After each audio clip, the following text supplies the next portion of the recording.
मंच 4-5 नहीं काफी मंच हुआ है आपसे, मैंने कुछ नहीं कहा लेकिन आज कह रही हूँ, अब मुझसे बिरहा गाना तो ये आदत बंद कर देना कि अपने मंच से दूसरे के मंच पे माला या रुमाल फेंकना। मेरे ऊपर आज के बाद मत फेंकिएगा क्योंकि ये मुझे बुरा लगता है। और रही बात बिरहा की, काजल कोकिला जी ये मेरी बात कान खोल के सुन लीजिए। ये रोहित सुहाना बिरहा कलाकार है, जवाबी कलाकार है। अगर जिस दिन बिरहा की बात आ गई, सुना पहले, ज्यादा ताऊ वाली बात दिखाऊंगा ना, बैठा ऐसी भाई इनका बैठाओ, पहले सुना। जब कहा कि क्षमता रखा करे तो सुना क्षमता रखा भाई माइक चालू करो। हेलो, अच्छा ये बताइए सबसे पहले भौजाई कौन कहा था?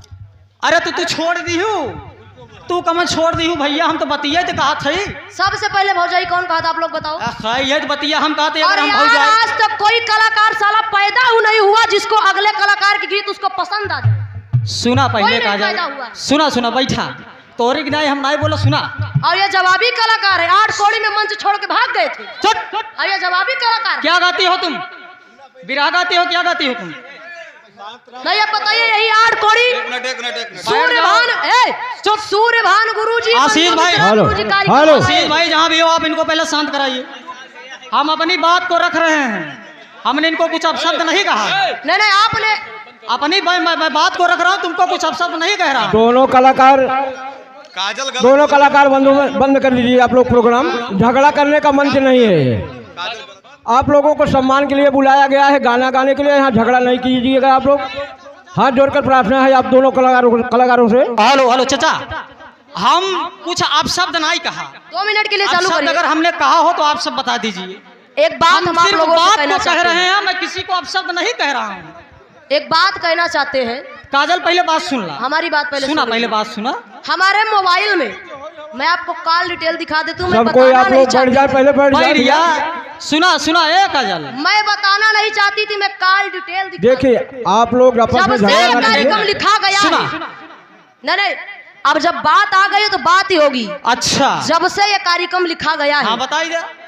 मेरे पास 4-5 बार सुना। तू बैठू कि नहीं बतावा? ना बैठो। आशीष भाई, मैं इनको कुछ बोल नहीं रहा हूँ, सिर्फ अपनी बात को रख रहा हूँ और कृपया मुझे मेरी बात को रखना दिया जाए। मैं और एक बात बताइए। हेलो, रखा पहले तू बैठ। नहीं सुनो, बैठ जा काजल, बैठ जा, पहले सुन ले मेरी बात सुन लीजिए। अरे कबीर साहब की बात कहे हैं, तेरी कबीर साहब कभी लिखे। अरे यार आशीष भाई, हेलो, कि नैहर यहाँ है कि ससुराल यहाँ। अरे हम बतावत थे, पहले बैठ जा। हमका बतिया तो रखे देबू भैया हो। हम बतिया ने कहा था, इनका का बोल दिया करेजा, का बोला हम अपन बतिया ने रखा थे।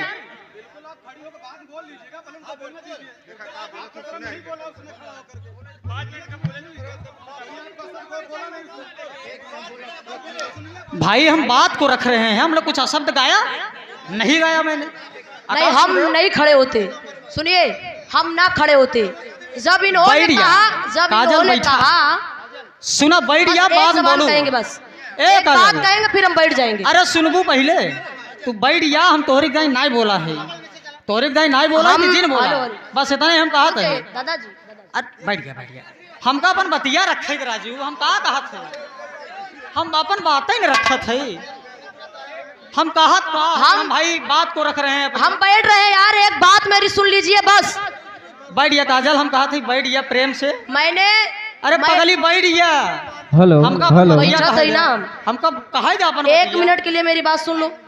अब जब तू हमार नहीं सुनू तो हम कट्ठे हूँ सुनू तो ना सुना तो का के कात को सुनाई क्या? अरे तो हमका बोला ही ना भाई, जब तुम्हारा नंबर है तो 1 मिनट हम बोल रही, फिर बोल लिया। आकाश गुरुदेव का झंझट यार, हम कहते हमका बोला ही भाई, हमारा नंबर है, हमको बोलने दीजिए। हेलो 1 मिनट काजल, हेलो रुकिए बस 1 मिनट बोलेंगे, बस एक बात बोले। बैठ जा काजल, हमका बोला ही एक बात। अरे एक नहीं तू 2 ही बोलू, एक बार नहीं तू 10 बोलू। हाँ तो अब चुप रहे, हम बोले। लेकिन हमका बोला ही पहले हम बोला। अरे फिर ही पटकी पटका कैले, पहले हम बोला। अरे बोला ही दे, पहले हम बोला।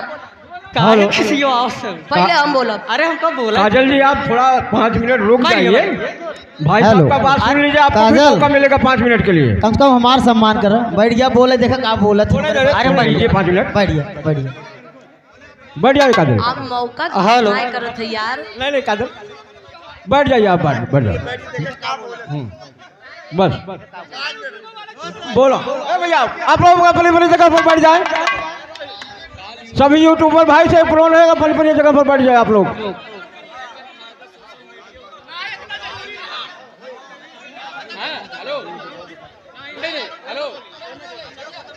सुहाना जी आप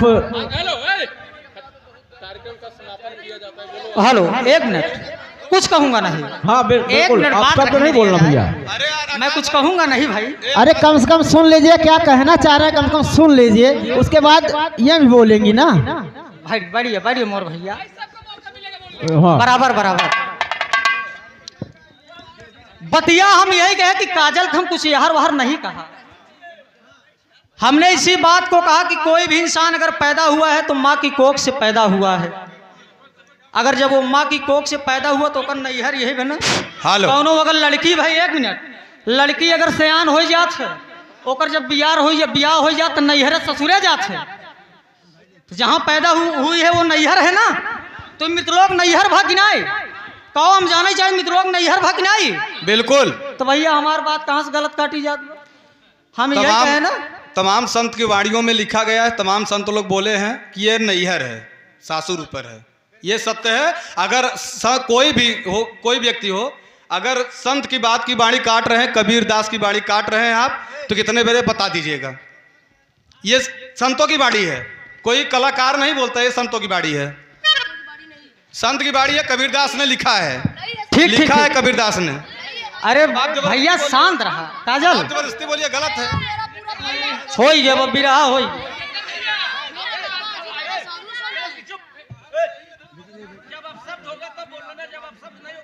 अरे भैया हम कहाँ अब शब्द हमने कहा कुछ।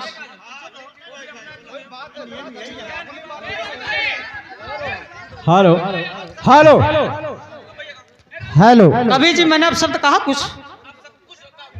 वही बात ना, मैंने कुछ कहा नहीं, मैं तो सिर्फ बात को बता रहा हूँ और मैं कहाँ कुछ कह रहा हूँ।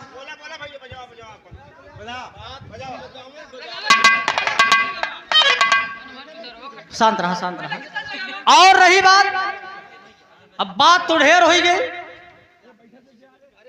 अब लाइव में कभी मुलाकात होगी कि नहीं मंच के माध्यम से काजल जी से? होए बात रे शेर, क्या बात। और शांति शांति बना मोर भैया। देखा कलाकार कोई बाहरी नहीं है, सब अपने हैं। यहाँ सब अपने हैं। कलाकार कोई जौनपुर से आया है या कौशाम्बी से आया है, कोई बात नहीं है। कलाकार अपने होते हैं। इसलिए मैं इसके आगे कुछ कहूंगा नहीं। कहना तो मैं बहुत चाहता था साथियों।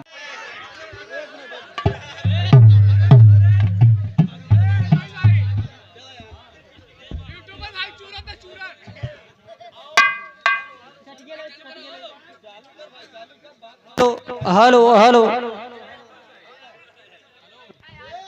और शांति बनाई। हेलो। बढ़िया मोर भैया 5 मिनट। हम सभी यूट्यूबर भाइयों से प्रार्थना करते हैं कि आप लोग अपने अपने स्थान पर बैठ जाए, अपना कार्यक्रम शुरू करें। बढ़िया बढ़िया बढ़िया जा।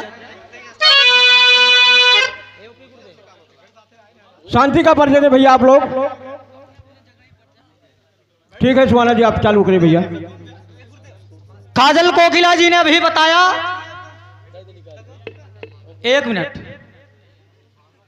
बताइन कि माला समरों पर फेंका जी। काजल कोकिला जी हमारी बात सुन लीजिए। मैं कुछ शब्द कहने वाला कलाकार नहीं हूं। मैं बात से बात को काटता हूं। कहा भैया? बिल्कुल बिल्कुल। कहीं की ये बतावा ही नहीं है। अबे तू जान ही न पाओ। कबीरदास की बाड़ी को आप काटेंगे, महान महान पुरुषों की बाड़ी को आप काटेंगे। क्या इतना बड़का कवि होगी बा? पैदा क्या कहां से भबका हो? हम तू पैदा भाई महतारी कोख से ना, यहाँ पैदा भाई कुआं से पैदा हो क्या है? चूतिया बनावे वाला हद हो गया। ये रोहित 1 महीना सीधा हो गया, नहीं तो हम उ गवैया रहे। समझा? बताइन कि यहाँ बिरहा गवैया एक भड़ैती करे आई है। काजल एक सीख हमार लै लू तो हम मानी थी। हम कहा जौने दिन तोहार बिरहा जम जाए तो बहुत बढ़िया, जौने दिन ना जमे तो लगबू यार वहार करे। ये कमन आदत है भाई। जौन दिन बिरहा बहुत होत काजल कार्यक्रम जहां जम जात कौनो बात ना है। कि पहले बार माला फेंको ही काजल तोहर ऊपर कई दान। अब गाना ना जमी तो लगबू यहर सुहार करे कैसो जमाई ससुर कैसे जमाई गाना बताइन कि कहा तहन कि आज भर रजाई में सिताल भौजाई रे। आज जब तू खड़ी भौ तो तू का करू का तू इनकी गिनाई देवर रहा का हो कहीं कि ना इनकी गिनाई देवर रहा। अगर जब तू देवर कह सको तुम भौजाई नहीं कह सके।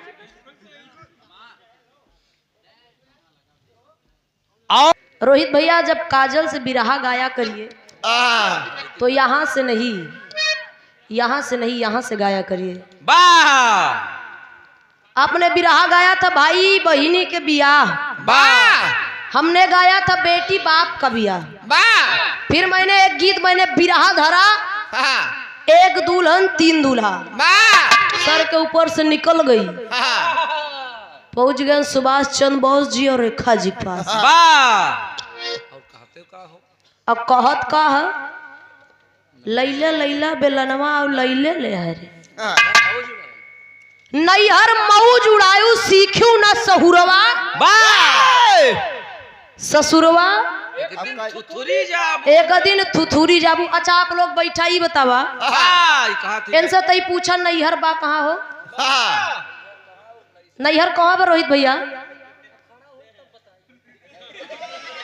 अच्छा आप लोग ना बताया खड़ा हो जा बताया हम पूछ ले भाई नैहर बा कहाँ दादा ससुराल कहाँ बा ससुरवा जैबू थुथुरी ससुदा तोरी। अगर वो ससुराल है ये नैहर लोग कहते हैं ये नैहर है और वो ससुराल है। आप लोग बताइए अगर ये नैहर है वो ससुराल है तो हम आए कहाँ से भाई, कहाँ से आए हैं? नैहर से आए हैं कि ससुराल से आए हैं? ससुराल से आए हैं। अगर वो ससुराल है तो आए कहाँ से? अगर वो ससुराल है या नैहर है तो हम आए कहाँ से? नैहर ससुरवा जाबू थुथुरी। अगर वहाँ से आए हैं तो नैहर है कि ससुराल है? और अगर वहाँ से आए हैं तो वो नैहर है कि ससुराल है? सयानंद से दादा लोग आप लोग बताइए अगर वहाँ से हम आए हैं तो वो नैहर है कि ससुराल, आप बताइए। रोहित ही नहीं तमाम कलाकार गए हैं नैहरवा ससुरवा में जाबू थुथुरी, तो हम लोग वहां से आए हैं तो वो ससुराल है कि नैहर ही रोहित बताइए है। रोहित भैया बिरहा में भड़ैती जरूरी बा।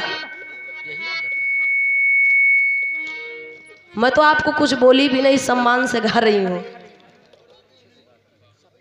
और लगभग सब लड़की आपसे अच्छा से गावती है, लेकिन आपकी आदत मैं सोच नहीं रही थी क्योंकि 4-5 मंच काफी मंच 4-5 नहीं काफी मंच हुआ है आपसे, मैंने कुछ नहीं कहा लेकिन आज कह रही हूँ अब मुझसे बिरहा गाना तो ये आदत बंद कर देना कि अपने मंच से दूसरे के मंच पे माला या रुमाल फेंकना मेरे ऊपर आज के बाद मत फेंकिएगा क्योंकि ये मुझे बुरा लगता है।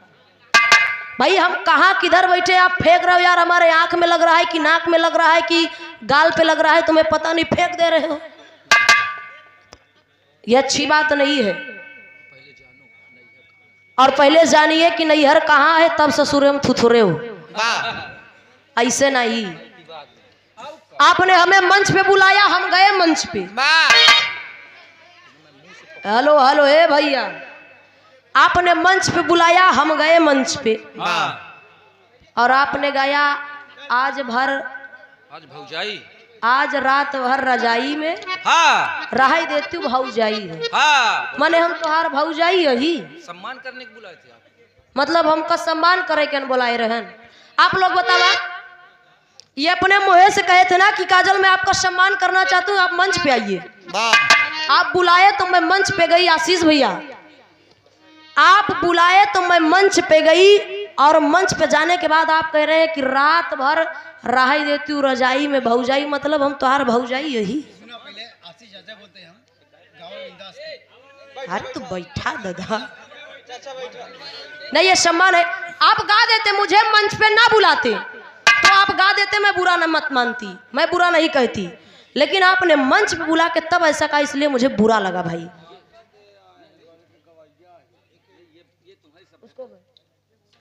आप पढ़े लिखे हैं भैया, और मैं आपको मानती भी हूँ, आपका सम्मान भी करती हूँ। कहाँ लिखा भैया कि आप हमारे मंच पाए जमाऊ सम्मान कह दी। अरे रुक जाते हैं महाराज, तो का कहाँ? अरे तो कब है तोहार तो लगे है, आप आ जाते हमारे मंच पर, हम आपके सम्मान कर दी भैया। आशीष भैया तई माला वाली आवा, तई माला लिया भैया, आशीष भैया भाई सम्मान करें हम क्यों के रखित ना है भैया। ए भैया हेलो, अरे जान तई पैसा ढेर पाए है बाद में भैया, अब तोहार सम्मान के लिए अब। अरे उबा पहले देखा डरात है कहीं आवत ना है। अब 500 पैसा ले के अब ला ला ला ए जे खड़ा रहा, सुना सुना, खड़ा रहा खड़ा रहा खड़ा रहा ना। ये बात भाई ये दोगली वाली बात है, आप बात से हट रहे हैं, फिर आप बात से हट रहे हैं, यहाँ पास खड़े रहिए। आपने कहा था खड़े होने के लिए, मैं खड़ी थी, ये बात गलत है भाई। काजल सुना, ए काजल नहीं आपने कहा था मैं खड़ी थी, आप भी खड़े रहिए। लेकिन कच्ची गोली हम नहीं खाए। अरे तो खड़े रहिए 2 मिनट के लिए ना, आपने कहा था मैं खड़ी थी, हाँ बस कहना है। सुना भैया के हम सम्मान करते ही, हर की तोहरे जैसे बुढ़ावन का, अरे तोहरे जैसे बुढ़ावन का देती हम भगाई जी, तोहरे जैसे बुढ़ावन।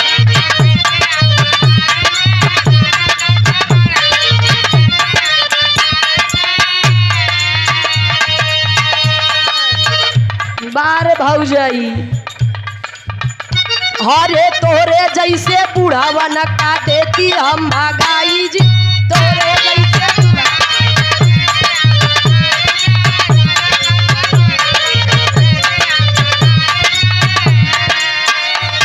हम ना ही जानत रहे कि तू इक्सबाज मनई, यहाँ लड़की को देख के पगलाई जात। लेकिन अरे तोरे जैसे बुढ़ावन का अरे देखी हम भगाई जी। हेलो भैया यूट्यूबर साथी, वही बगली में लगाया, हम सब के चैनल देखब, पहले इनके फिर हमार। अब अगर ना लगबो तोरे लोगन घरे आई जब समझ कि तोरे जैसे बुढ़ावन का अरे देती हम भगाई जी। लड़की का देख कहे पैसा ले ले, अरे लड़की का देख कहे जाता पागल हाई जी।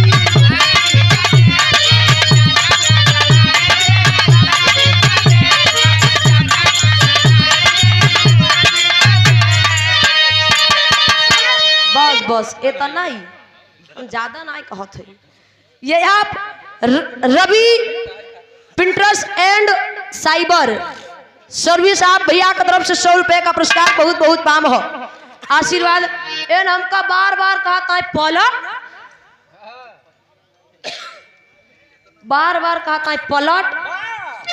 ए भैया अब जब हमका देखिन के बिरहा गावत तो अब इनका कही दाई हमारे सिवा क्यों दूसरे के देखबो न करिए। जब हमका देखिन के गावत। हेलो रोहित भैया, लठ से तारे और सर से चांद फोड़ दूंगी, लठ से तारे और सर से चांद फोड़ दूंगी, अब फूंक मारूंगी तो सारी नदियां मोड़ दूंगी। और एक बात सुन लीजिए, कह रहे हैं पलट, अगर मेरे सिवा किसी को देखा तो कसम से तुम्हारी गर्दन मरोड़ दूंगी। अब पलटा ही कहा था हम तोरेन कहीं देखा, वो तू हमारे सिवा क्यों को देखबो न करे। कहना है हेलो, दुनिया चले पिछाड़ी तो मैं चलू अगाड़ी।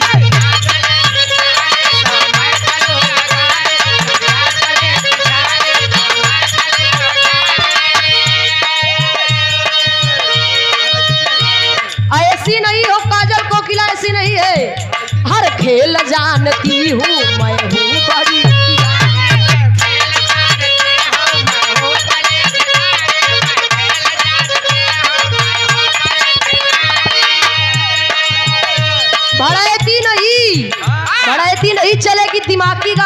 ये बढ़ती रही।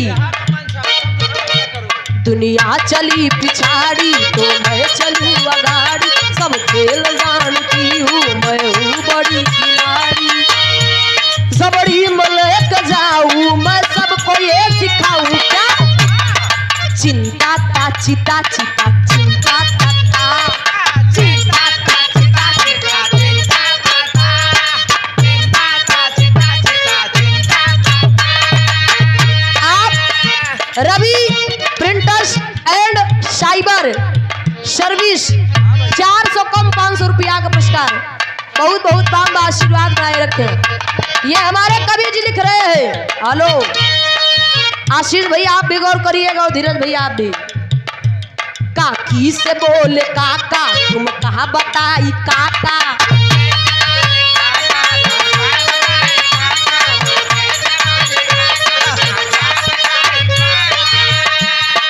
जंगली भैया कैसे 100 रुपया आया? और आप बिरहा के बहुत ही सुंदर गायक कलाकार परम सदय श्रीमान आप जंगबली यादव जी, आप जी की तरफ से ये 100 रुपए का आशीर्वाद ऑनलाइन भाई, बहुत बहुत काम है।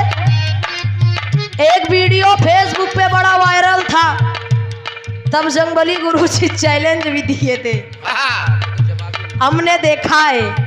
आपको बहुत बहुत काम है, आशीर्वाद भाई रखे। काकी से बोले काका तुम का बताई काका,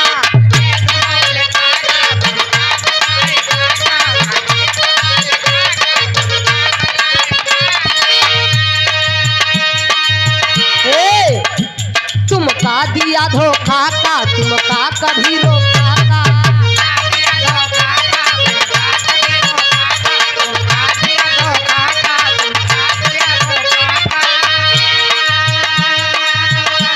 बिटिया हो प्रियंका का। ओ आशीष भैया सारा शब्द का से है, बिटिया हो प्रियंका का चिंता नहीं लड़का का। ए काका बारे काका, अब इन काका यह नहीं अपने मुँह से कहा था तब हम कहते बिटिया हो प्रियंका का चिंता नहीं लड़का का। काकी से बोले काका काका काका, काकी से बोले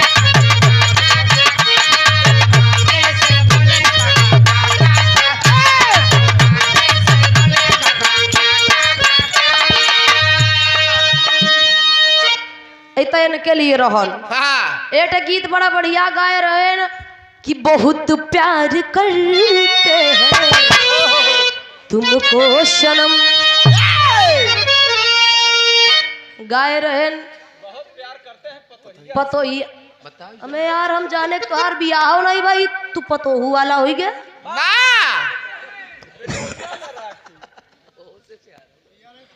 अब उसे प्यारा भाई आया कलयुग, अब भाई सास दमाद ही जानत रहे, अब ससुर पतोहू जान गए। हमें जब तू पतोहू नहीं छोड़ा तो हम पचे कौन खेत के बतोई।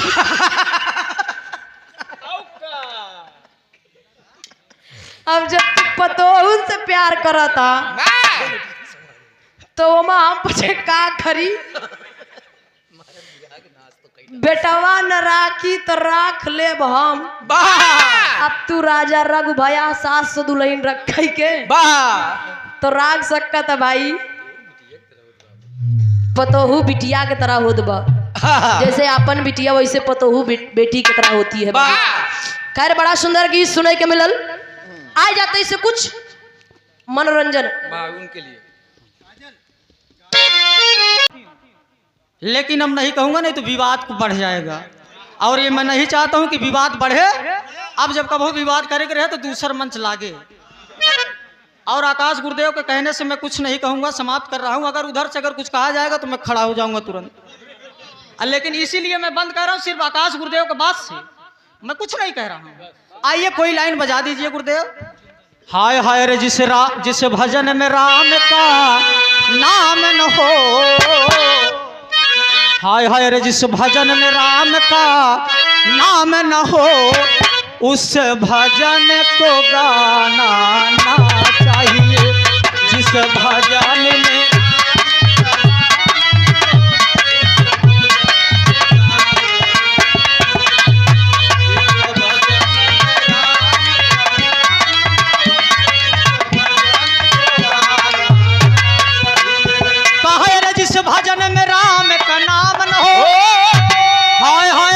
भजन को गाना ना चाहिए।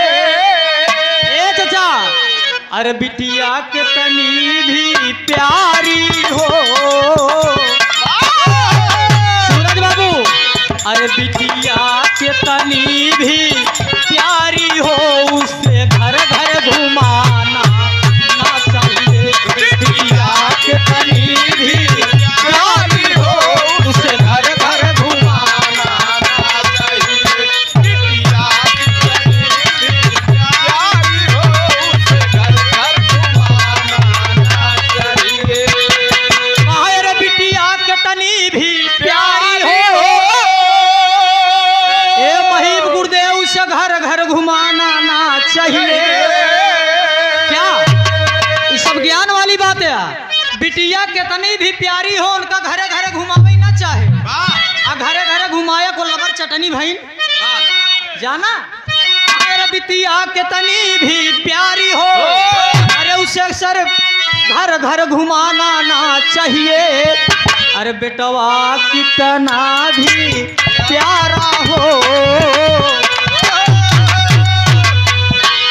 बेटवा कितना भी प्यारा हो, उसे सर पे चढ़ाना ना चाहिए। बेटवा कितना भी प्यारा हो, उसे सर पे चढ़ाना ना चाहिए। रुक, लास्ट लाइन, लास्ट खत्म कर दी ना।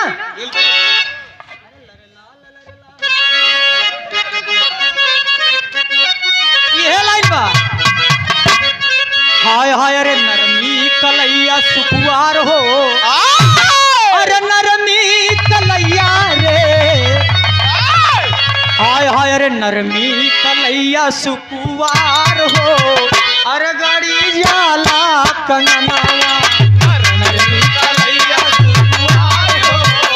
गड़ी जाला कंगनावा, नरमी कलैया सुकुआर हो।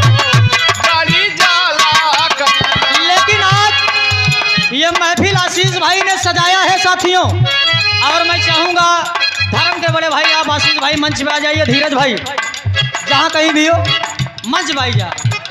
अरे बिरहा भैला बरियार हो, बिरहा भैला बरियार हो। अरे जमुआ कई धरतिया, बिरहा भैला बरियार हो, जमुआ के धरतिया। बिरहा भैला बरियार हो, जमुआ के धरतिया। और ये देखें शानदार पुरस्कार, और ये देखें धीरज फ्लावर डेकोरेशन है एवं इवेंट, पता जमुआ बसना प्रतापपुर प्रयागराज।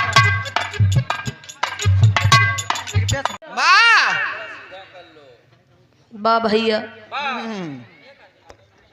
बा तोके दिया मिला बा ये तोके मिला बा, तू धरे रह ना। हमको ना हाँ। ना, हमरे भाटा से गैस हो जाते। चल जा धर। बा अंदर ले ओ। ना ना हमको ना चाहिए। हाँ ए भैया, ए बड़ा सुंदर गीत सुनाई के मिलल। बा वीर रस के बिरहा, बा बार बड़ा अच्छा लगा।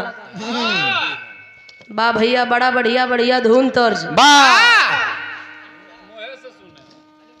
कतवो और से सुन। बा अच्छा काने से। कवि जी हैं कि नहीं? कवि जी का हो, कवि जी हैं कि चला गए? गैन गयन। हाँ आशीष कहाँ है हो?